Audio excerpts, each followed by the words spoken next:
بسم اللہ والصلاۃ والسلام علی رسول اللہ۔ ہم اپنی ویڈیو سیریز کے سلسلے میں امید اور گمان پہ بات کر رہے تھے، اور ہم نے یہ بھی ڈسکس کیا تھا کہ ایمان اور توحید کے 3 دروازے ہیں۔ سب سے اہم جو ہے وہ ہے امید، کہ جس میں انسان کی سوچ، انسان کی فکر اور انسان کا گمان شامل ہے، اور دوسرا ہے خوف، تیسرا ہے محبت۔ ہم نے آج ڈسکس کرنا ہے کہ یہ جو خوف ہے اس کی کتنی انوالومنٹ ہے، اس کا کتنا عمل دخل ہے انسان کی ایمانیات میں۔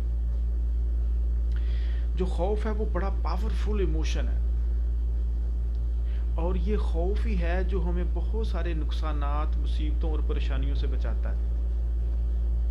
مثلا ہم کسی بلندی سے نیچے دیکھیں گے تو ہمیں ڈر لگتا ہے، تو ہم اپنے آپ کو گرنے سے بچاتے ہیں، ہم اپنے آپ کو پھسلنے سے بچاتے ہیں، ہم اپنے آپ کو کرنٹ لگنے سے بچاتے ہیں، کسی روڈ کے ایکسیڈنٹ سے بچاتے ہیں۔ یہ سارے کے سارے جو خوف ہیں یہ ہمیں بہت سی مصیبتوں، پریشانیوں سے بچاتے ہیں۔ بعض خوف ہمیں ایکسپیرینس سے آ جاتے ہیں، اور بعض خوف ہمیں علم سے آ جاتے ہیں۔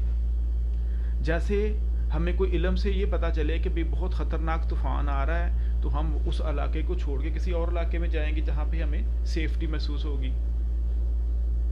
تو ایک ایکسٹریم تو یہ ہے جس کا ہم نے امید کے بارے میں یہ ڈسکس کیا تھا کہ بہت سارے لوگوں کو اللہ سے کوئی امید ہی نہیں ہے۔ جب ان کو امید ہی نہیں ہوگی تو وہ کوئی عمل ہی نہیں کریں گے۔ جب ان کی سوچ ہی ٹھیک نہیں ہوگی، جب ان کا گمان ہی اللہ کے بارے میں ٹھیک نہیں ہوگا، تو اس کی جنتوں کی طرف وہ کہاں دوڑ و دوب کریں گے؟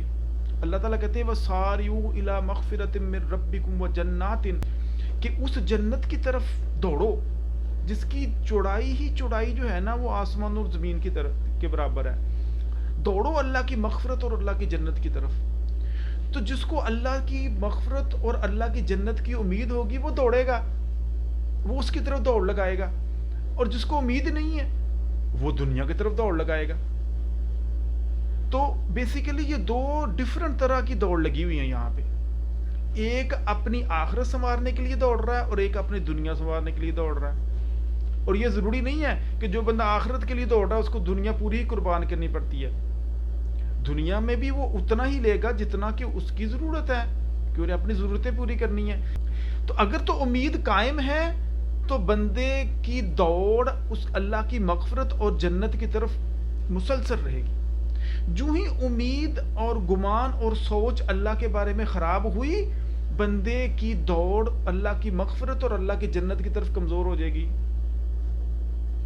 اچھا، اب ایک تو یہ چیز ہو گئی۔ اب ایک اس کے اپوزٹ بھی ایک سوچ کے لوگ موجود ہیں۔ وہ کیا ہے؟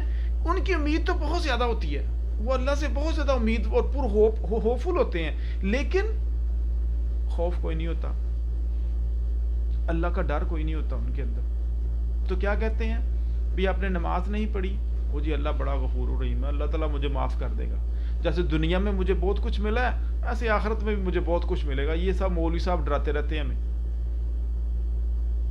یہ کبھی ہمیں جہنم سے ڈراتے رہتے ہیں، کبھی ہمیں آگ سے ڈراتے رہتے ہیں، کبھی ہمیں قبر کے عذاب سے ڈراتے رہتے ہیں۔ اللہ بڑا غفور الرحیم ہے، وہ سب معاف کرنے والا ہے، اور انشاءاللہ مجھے دنیا میں بھی اس نے بہت دیا، آخرت میں بھی مجھے بہت دے گا۔ اور یہی وہ سوچ تھی جو مکے کے کافروں کی بھی تھی۔ وہ کیا کہتے تھے کہ دنیا میں بھی ہمیں مال اور اولاد ملا ہے، اور آخرت میں بھی ہمیں مال اور اولاد ملے گا۔ دنیا میں بھی ہمیں ہمارے رب نے بڑا کچھ دیا ہے، اور ہمیں جنت میں بھی بڑا کچھ دے گا، ہمیں ڈرایا نہ کرو اتنا۔ اللہ سبحانہ تعالیٰ نے اس کا قرآن میں جواب دیا، افنجعل المسلمین کالمجرمین، کیا ہم وہ بندے جو ہمارے نیک اور مطیع ہیں۔ دیکھیں، ایک بندہ ہے جو خالص دودھ بیچ رہا ہے، اور ایک بندہ ہے جو پانی ڈال کے بیچ رہا ہے۔ ایک بندہ ہے جو لوگوں پہ رحم اور کرم اور طرز کھا رہا ہے، اور ایک بندہ ان کو ڈسٹرب کر رہا ہے، تنگ کر رہا ہے، مار رہا ہے۔ ایک بندہ ہے جو بندوں کی ہیلپ اور بندوں کی سپورٹ میں لگا ہوا ہے، ایک بندہ ہے جو ان کا مال غصب کرنے میں، ان کو لوٹنے پہ لگا ہوا ہے۔ ایک ملاوٹ کر رہا ہے اور ایک دیانتداری سے کام کر رہا ہے۔ ایک نے آپ کی سردد کی ہوئی ہے صبح سے شام تک، لڑائی جھگڑے کر رہا ہے، اور ایک بڑا نرم دل اور خدا ترس انسان ہے. کیا یہ دونوں برابر ہوں گے؟ اللہ سبحانہ تعالیٰ قرآن میں پوچھا ہے نا، آفا نجعل المسلمین کالمجرمین، کیا ہم جو ہمارے مطیع ہیں ان کو جو ہمارے مطیع نہیں ہیں، کیا ان دونوں کو ہم برابر کر دیں گے؟ ما لکم کیف تحکمون، یہ کیسے فیصلے کرتے ہو تم لوگ؟ یہ کہاں سے سوچ کے آتے ہو؟ کہاں سے لکھا ہوا ہے یہ سارا کچھ؟ افنجعل المسلمین کالمجرمین ما لکم کیف تحکمون ام لکم کتاب فیہ تدرسون، کیا تمہارے پاس کوئی کتاب ہے جس کے اوپر یہ اندر یہ لکھا ہوا ہے کہ نیک اور بد سب ایک ہی جگہ پہ ہوں گے، سب اللہ بڑا غفور الرحیم ہے، سب کو معاف کر دے گا، جو اچھا کرے وہ بھی ٹھیک، جو نہ کرے وہ بھی ٹھیک، جو ایمان لائے وہ بھی ٹھیک، جو نہ مان لائے وہ بھی ٹھیک، جو مسلمان ہے وہ بھی ٹھیک، جو کافر ہے وہ بھی ٹھیک، منافق ہے تو وہ بھی ٹھیک، سب ٹھیک ہے، جو جہاں لگا ہوا ٹھیک لگا ہوا. تو کیا اللہ سبحانہ تعالیٰ سب کو برابر کر دیں گے؟ ام لکم کتاب فیہ تدرسون، کیا تمہارے پاس کوئی کتاب ہے جس میں یہ تم پڑھتے ہو؟ ام لکم ایمان علینا بالغۃ الی یوم القیامۃ ان لکم ما تحکمون، کیا تم نے ہم سے کوئی وعدہ و اقرار کیا ہوا ہے کہ جو تم کہو گے بس ویسا ہی میں کروں گا؟ اللہ سبحانہ تعالیٰ ان سے پوچھ رہے ہیں. تو ایک ایکسٹریم تو یہ ہے کہ بندے کے اللہ کے بارے میں امید ہی کوئی نہ ہو کہ اس نے مجھے کچھ دینا ہے یا اس سے کچھ مجھے ملے گا، تو وہ جو دل میں آ رہا وہ کام، اس کی دوڑ اللہ کی مغفرت اور اللہ کی جنت کی طرف کبھی بھی نہیں ہوگی. اور ایک ایکسٹریم وہ ہے جو اللہ سے ایسی خالی امیدیں لگائی ہوئی ہیں اس نے کہ اللہ بڑا غفور الرحیم ہے، نہ اس کو نماز کی فکر ہے، نہ اس کو زکوٰۃ کی فکر ہے، نہ اس کو کسی رشتہ دار کی فکر ہے، نہ اس کو یہ فکر ہے کہ یہ میں ملاوٹ ڈال کر رہا ہوں کہ نہیں کر رہا ہوں، نہ اس کو یہ فکر ہے میں رشوت لے رہا ہوں، نہ اس کو یہ فکر ہے کہ ظلم ہے کہ یہ رحم ہے، وہ لوٹی جا رہا ہے، کھائی جا رہا ہے، پی جا رہا ہے. اگر اس کو کوئی کہنے والا کہہ بھی دے تو کہتا ہے میں تو مسلمان ہوں، اللہ بڑا غفور الرحیم ہے. تو اس کو اللہ کا کوئی ڈر نہیں ہے. کبھی آپ نے یہ جملہ بڑے لوگوں سے سنا ہوگا کہ خدا خوفی نہیں رہی.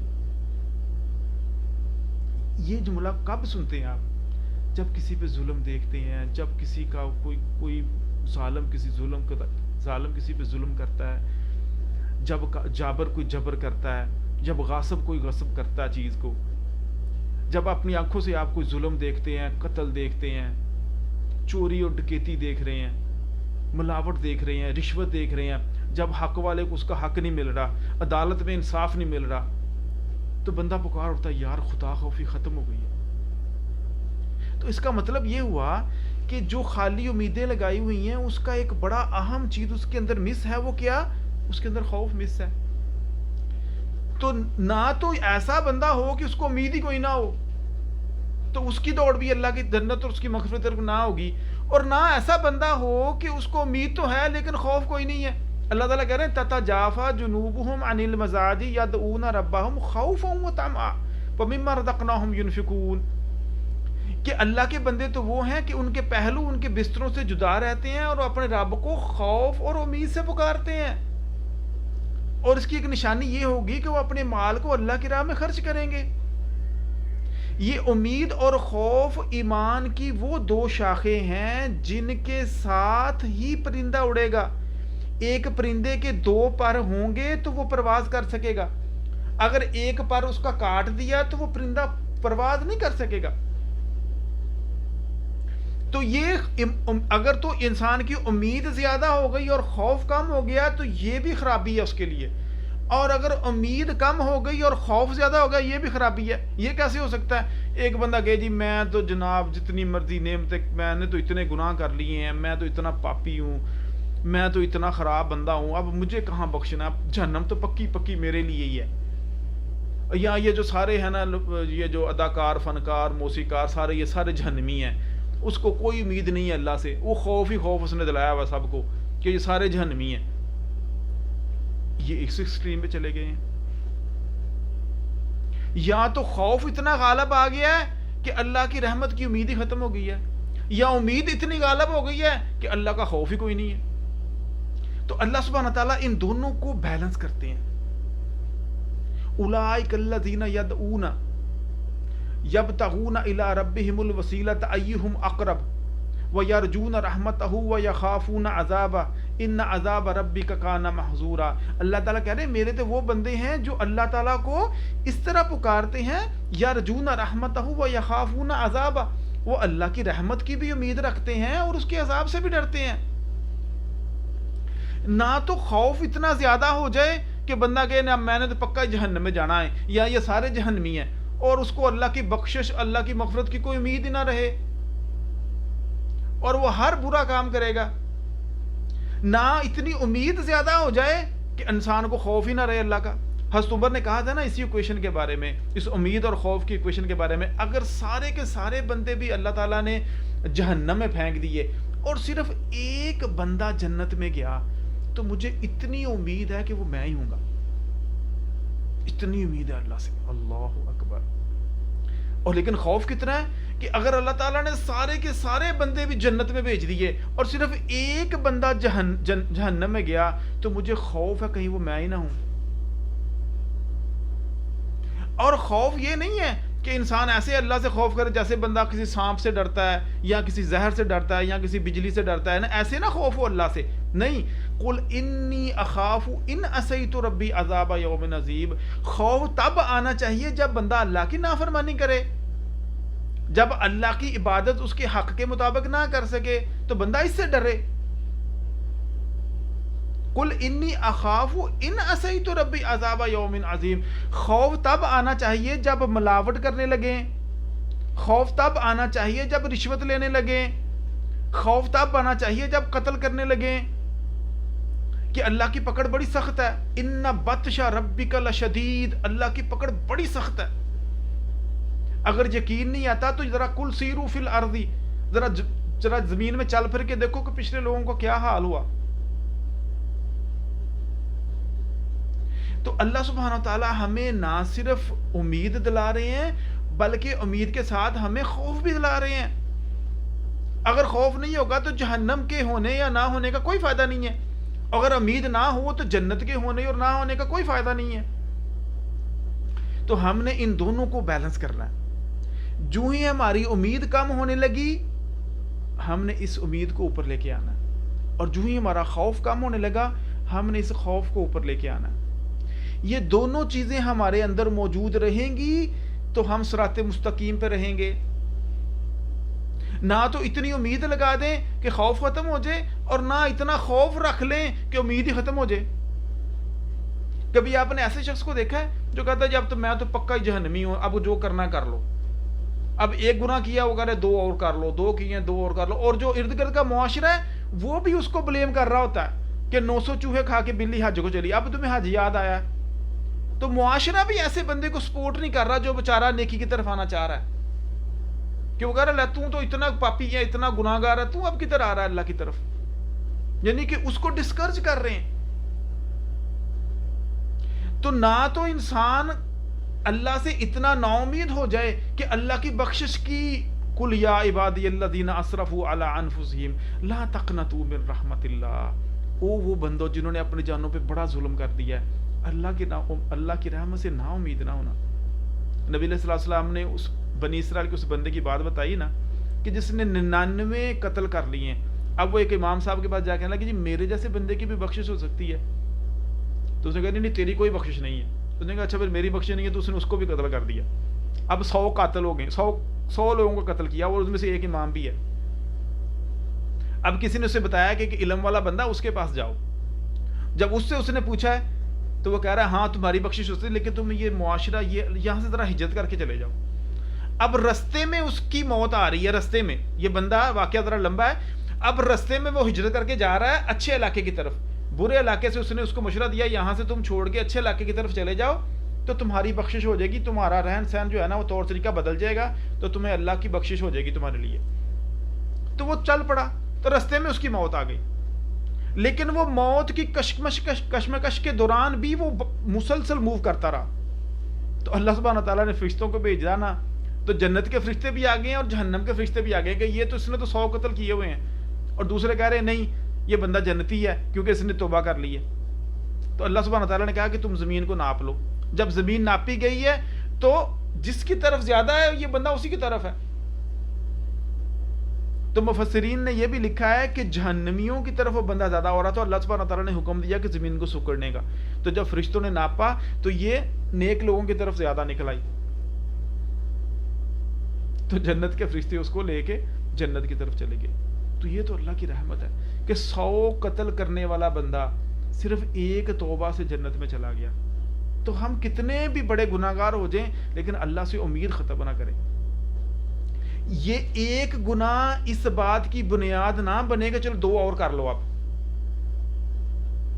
بلکہ ایک گناہ کرنے کے بعد 2 نیکیاں کریں تاکہ وہ اس گناہ کو بھی کھا جائیں. ان الحسنات یذہبن السیئات ذالک ذکری للذاکرین. اللہ تعالیٰ کہہ رہے ہیں کہ نیکی گناہ کو کھا جاتی ہے. اگر ایک گناہ ہوا ہے تو اٹھیں، وضو کریں، 2 نفل نماز پڑھیں اور اللہ سے بخشش کی دعا کریں، تو یہ اس کے گناہ کو کھا جائے گا.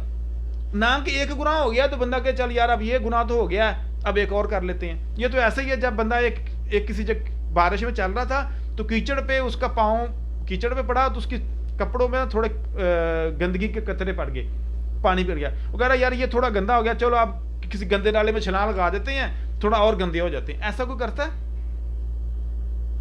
یا بندہ کسی ایک جگہ پہ اس کو زخم آ گیا ہے، اس کے کانٹا چبھ گیا ایک پاؤں پہ، تو اب کہ یار یہ اس پاؤں پہ تو کانٹا چبھ گیا، اب دوسرے پہ بھی لگا لیتے ہیں، یا پیٹ پہ بھی لگ جائے، اب آنکھوں پہ بھی چبھ جائے. ایسا کوئی کرتا ہے؟ یہ کون سا طریقہ ہے کہ بھئی اگر میں نے ایک گناہ کر لیا تو چلو 2 اور کر لیتے ہیں. اب یہ تو مایوسی والا، یہ تو وہ بندہ ہے جس کو جو مایوس بندہ ہے. تو اگر ایک گناہ ہو گیا ہے تو یہ ایک گناہ 2 گناہوں کا سبب نہ بن جائے، بلکہ اس ایک گناہ کو ختم کرنے کے لیے 2 نیکیاں کریں، کچھ صدقہ کریں، اللہ سے دعا کریں، بخشش کی دعا کریں. تو ہم نے اپنی امید اور خوف کا لیول چیک کرتے رہنا ہے کہ ہمارے اندر امید اور خوف کتنا ہے. یہ کیسے ہو کہ ہمارے اندر امید اور خوف کتنا، اس کو ہم چیک کیسے کریں گے؟ کسی ہسپتال میں جا کے چیک کریں گے کہ ہمارے اندر امید اور خوف کتنی ہے؟ اس کا ایک طریقہ چھوٹا سا، وہ چیک کر لے، اور وہ ہر بندہ چیک کرے کہ میرے اندر امید اور خوف کتنی ہے. وہ یہ ہے کہ جب اللہ کی نافرمانی ہو جائے اور اللہ کے حکم کی حکمدلی ہو جائے تو اس کا بوجھ ہم کتنا کا محسوس کرتے ہیں اپنے نفس پہ. یہ ڈیفائن کرے گا کہ ہمارے اندر خوف اور امید کتنی ہے. اگر تو ہم نے یہ دیکھا کہ یار گناہ ہو گیا، ایسے ہی جیسے ناک پہ مٹھی بیٹھی تھی، پھر کیا ہوا، سب لوگ ایسے کر رہے ہیں، اس کا مطلب ہے کہ یہ بندے کے اندر کوئی خوف نہیں ہے، یہ بہت خطرناک راستے کی طرف جا رہا ہے. اور اگر حالت یہ ہے کہ اللہ کے نافرمانی ہوگی، اللہ کے حکم کی حکمدلی ہوگی، تو ایسے جیسے اس کے سر کے اوپر کوئی پہاڑ آ کے گر گیا، اس کو وہ بڑا بوجھ محسوس ہو رہا ہے، اس سے وہ اٹھا بیٹھا نہیں جا رہا، وہ کھڑا نہیں ہوا جا رہا، اس کو وہ تنگ کر رہا ہے گناہ، تو سمجھ لیں اس کے اندر خوف موجود ہے. اور یہ چیز، یہ اضطراب اس کو توبہ کی طرف لے کے جا رہا ہے، اس کو 2 نفل نماز پڑھنے کی طرف لے کے جا رہا ہے. تو سمجھ لیں یہ ایک ٹیسٹ ہے جو ہم نے اپنی زندگی میں کرنا ہے. جب ہم اللہ کی نافرمانی کر بیٹھیں، جب اللہ کے حکم کی حکمدلی کر بیٹھیں، جب گناہ کر بیٹھیں، جب کسی کی غیبت کریں، جب کسی کو کوئی برا بھلا کہہ دیں، کسی کے سے کوئی بد کلامی کر لیں، کسی کی غیبت ہو جائے، کسی کی چگلی ہو جائے، کسی کے ساتھ غصے میں ہو گئے ہیں، کوئی غصے میں بات ہو گئی ہے، کوئی کسی کا حق مار گیا ہے، یا کسی کے ساتھ کوئی لڑائی جھگڑا ہو گیا ہے، تو کیا یہ چیزیں ہمیں بودر کرتی ہیں؟ کیا یہ چیزیں ہمارے اوپر بوجھ محسوس ہوتا ہے ہمیں؟ اگر ہوتا ہے تو مبارکباد ہو، یہی خوف کی علامت ہے.